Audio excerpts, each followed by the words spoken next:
On December 25, an immense caravan of migrants from Central America, Venezuela, Cuba, and other nations is advancing through Mexico towards the US border.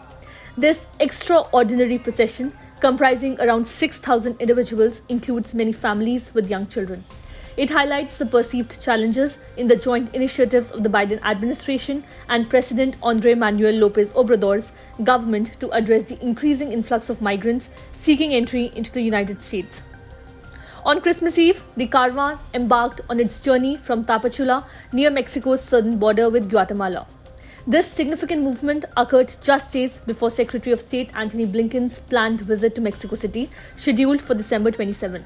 Secretary of Homeland Security Alejandro Mayorkas and White House Homeland Security Advisor Liz Sherwood Rondall will accompany Blinken during his visit. The US State Department issued a press release stating that Secretary Blinken will engage in discussions on the unprecedented irregular migration in the Western Hemisphere. The agenda will also encompass strategies for addressing border security challenges, including actions aimed at facilitating the reopening of key ports of entry along the shared border between Mexico and the United States.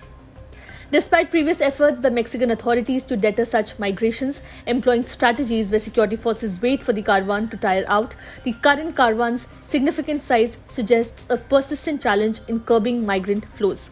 In May, President López Obrador agreed to accept migrants rejected by the US, including those from Venezuela, Nicaragua, and Cuba, who did not adhere to specific migration rules. However, the effectiveness of this agreement in addressing post-pandemic migration seems inadequate given the renewed surge in migrant numbers. With the US presidential polls approaching early next year, the migrant crisis along the country's borders remains a highly debated issue.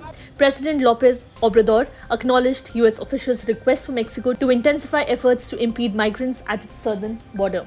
In exchange, he emphasized the need for increased US development aid for migrants' home nations and the potential easing or removal of sanctions on Cuba and Venezuela.